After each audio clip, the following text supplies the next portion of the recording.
अस्सलाम वालेकुम। मैं हूं आपका दोस्त मुज़म्मिल अख्तर। उम्मीद है आप सब लोग खैर खैरियत से होंगे और ठीक होंगे। आज दोस्तों जिस मकसद के लिए मैं वीडियो बना रहा हूं वो है जापान में एंट्री के हवाले से कि जापान में आप कैसे इजीली इंटर हो सकते हैं।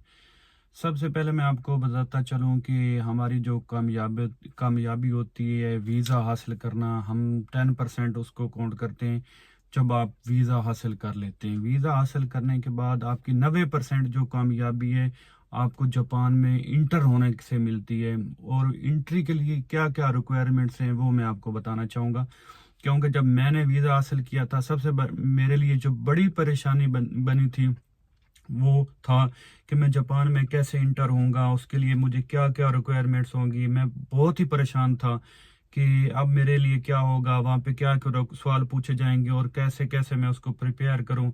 बट अल्लाह का नाम लेकर मैं तो यहाँ से चला गया और जो चीज़ें मुझे बताई गई कि ये रिक्वायरमेंट्स आप पूरी कर लें, वो रिक्वायरमेंट्स मैंने अब पूरी कर ली और मुझे वहाँ पे टेंशन तो नहीं हुई। बाकी दो चार सवाल उन्होंने मुझसे ज़रूर पूछे वहाँ पे, जिनका मैंने जवाब दिया और वहाँ से मुझे इजीली एंट्री मिल गई। वो चीज़ें क्या चाहिए, फर्स्ट ऑफ ऑल आपको वहाँ पे रिटर्न टिकट पूछी जाती है। आपसे आपका रिटर्न टिकट पूछा जाता है। जिस आप एयरलाइन से जा रहे हैं सेम उसी एयरलाइन का आपका रिटर्न टिकट होना चाहिए और आपके ट्रैवल प्लान के साथ मैच होना चाहिए कि आप कितने दिन वहाँ पे स्टे कर रहे हैं और उसी से वो मुताबिकत रखता हो, उसी से वो सेम वो कंफर्म होना चाहिए कि आप उसी डेट को आप रिटर्न जाएंगे। ठीक है। सबसे दूसरी रिक्वायरमेंट जो बड़ी है वो है आपका ट्रैवल प्लान। आपका ट्रैवल प्लान का क्या है, आप कहाँ कहाँ घूमेंगे। आप वहाँ पे स्काई ट्री जाएंगे, टोक्यो टावर जाएंगे, और वहाँ पे शिबुया क्रॉसिंग जाएंगे, या कौन कौन सी लोकेशंस पे जाएंगे। वो ट्रैवल प्लान आपसे आपके पास हार्ड कॉपी होनी चाहिए और वो आपसे पूछ भी सकते हैं कि आप कहाँ कहाँ जाएंगे। तो वो उन चीज़ों का आपको पता होना चाहिए कि आप किस किस लोकेशन पे घूमने जा रहे हैं। और थर्ड नंबर पे जो आपकी जो रिक्वायरमेंट है वो है आपका होटल बुकिंग। तो ब्रदर मैं फर्स्ट ऑफ ऑल आपको बताना चाहूँगा कि आप जब भी होटल बुक करवाएं तो वो पेड करवाएं। आपने यहाँ से ट्रैवल करने से पहले होटल की जो पेड बुकिंग है वो आपने हासिल करनी है, क्योंकि सबसे जो मेन वहाँ पे सवाल किया जाता है कि आप कहाँ पे स्टे कर रहे हैं और कौन से होटल में स्टे कर रहे हैं।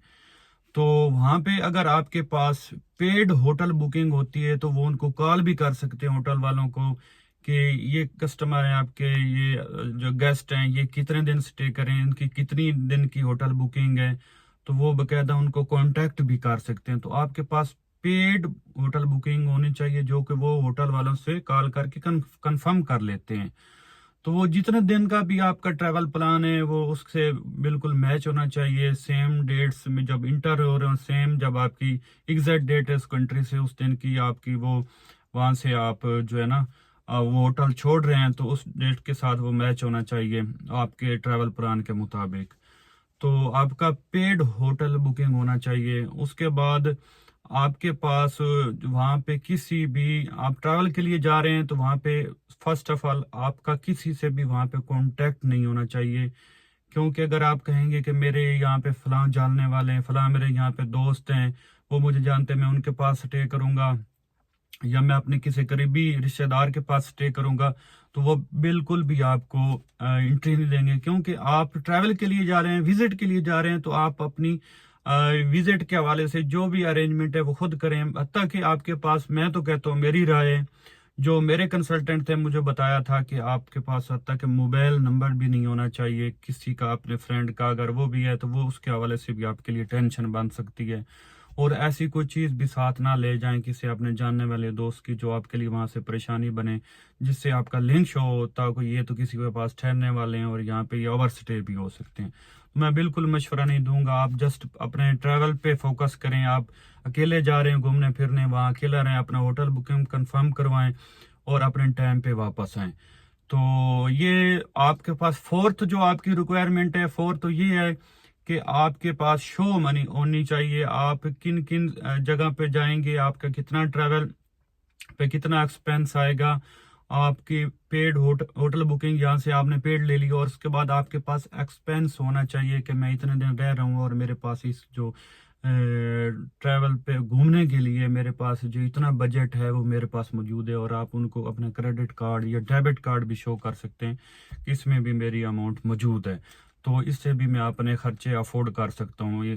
اور جو اس کے بعد جو میری مائنڈ میں یہ سوال آتا ہے کہ اگر آپ وہاں پہ نریتا ان کا سب سے بڑا ایئرپورٹ ہے جو کہ ٹوکیو میں ہے، آپ نریتا پہ جا رہے ہیں ٹرمینل پہ، تو نریتا ہی کے نزدیک آپ اپنی ہوٹل بکنگ کروائیں، اور اگر ہنیدا ایئرپورٹ ہے جو ان کے ہنیدا ایئرپورٹ پہ جا رہے ہیں تو ہنیدا ایئرپورٹ پہ کے قریب ہی آپ اپنی جو ہے ہوٹل ہے اس کی بکنگ کروائیں۔ اگر آپ اپوزٹ سائڈ کرواتے ہیں تو آپ کو فرسٹ آف آل جو سب سے بڑی پریشانی جو کہ وہاں پہ مجھے بنی تھی، مجھے اس چیز کا نالج نہیں تھا، اور وہاں پہ ٹوکیو میں 2 ایئرپورٹس ہیں، ایک نریتا ہے اور ایک ہنیدا ہے۔ میں ہنیدا ایئرپورٹ پہ گیا تھا تو مجھ سے تو بس 1-2 سوال ہی پوچھے تھے، انہوں نے میری ہوٹل بکنگ کے حوالے سے پوچھا تھا کہ کتنے دن آپ وہاں پہ سٹے کریں گے، انہوں نے ہوٹل کو کال تو نہیں کی تھی، لیکن ان کو ہوٹل بکنگ میں نے ہارڈ کاپی میں دکھا دیا تھا کہ میں وہاں پہ 6 ڈیز سٹے کروں گا، اور اس کے بعد انہوں نے مجھ سے جو ریٹرن ٹکٹ ڈیمانڈ کی تھی میں وہ بھی ان کو سیم ایئر لائن کی میں وہاں پہ ان کو شو کر دی۔ اور اس کے بعد سب سے جو پریشانی والی بات ہے، وہاں پہ آپ اگر رات کے وقت لینڈ ہوتے ہیں تو جو ان کی ٹرینز ہیں، کیونکہ وہاں کی ٹیکسی بہت ایکسپینسو ہے، اور ٹوکیو بہت expensive country in the world ہے، تو آپ کے پاس جو ہے سب سے بڑی جو پریشانی بن سکتی ہے وہ آپ کو وہاں پہ لینڈ ہوتے ہیں جب، تو آپ کی وہاں پہ ٹرینز جو 11 بجے کے بعد بند ہو جاتی ہیں، رات کے 11 بجے، تو وہاں پہ آؤٹ آپ ہو نہیں سکتے ایئرپورٹ سے۔ اگر ٹیکس لیتے ہیں تو اس پہ بہت آپ کا ایکسپینس آ جاتا ہے جو کہ میرے خیال میں افورڈیبل نہیں ہے ہمارے۔ تو آپ نریتا ایئرپورٹ جاتے ہیں تو آپ نریتا سے قریبی لوکیشنز پہ ہوٹل لیں، وہاں پہ آپ کو ایزیلی منتقل ہونا، اور رات کے وقت بھی جاتے ہیں تو قریبی آپ وہاں پہ ہوٹل میں جائیں، اور اگر ہنیدا پہ جاتے ہو تو ہنیدا کے قریب ہی ہوٹل ہونا چاہیے ایئرپورٹ کے، تاکہ آپ کو ٹرین کے حوالے سے پریشانی نہ بنے، جس سے آپ بچ سکیں۔ اور جو ہے ٹوکیو بہت ایکسپینسو کنٹری ہے، اپنے بجٹس کے حوالے سے آپ کو بتانا چاہوں گا کہ وہاں پہ جو ٹیکسی ہے بالکل بھی آپ افورڈ نہیں کر سکتے، تو اس کے حوالے سے، اور وہاں پہ کھانے بھی بہت ایکسپینسو ہیں، لیونگ بھی بہت ایکسپینسو ہے، تو یہ چیزیں اپنی ساری مینٹین کر لیں۔ مینٹین کرنے کے بعد امید ہے آپ کو پریشانی نہیں بنے گی، اور آپ کو ٹریول ہسٹری بھی آپ کی بہت میٹر کرتی ہے، آپ کی ٹریول ہسٹری اچھی ہے تو میرے خیال میں نہیں آپ کو پھر پریشانی نہیں بنے گی، کیونکہ وہ دیکھ لیتے ہیں اس چیز کو، جج کر لیتے ہیں کہ یہ جو ٹریولر ہیں یہ امید ہے یہاں پہ سٹے نہیں کریں گے، اور بالکل بھی آپ کو پریشان نہیں کرتے۔ اور اگر آپ کو لینگویج کا سب سے بڑا وہاں پہ ایشو آتا ہے تو وہاں پہ ٹرانسلیٹر بھی موجود ہوتے ہیں جو آپ کو وہاں پہ ہیلپ کرتے ہیں آپ کی امیگریشن کے حوالے سے۔ تو آپ نے سب نے اپنا خیال رکھنا ہے، اور میری ویڈیو کو آپ نے لائک کرنا ہے، شیئر کرنا ہے اور سبسکرائب کرنا ہے۔ تھینک یو، اللہ حافظ۔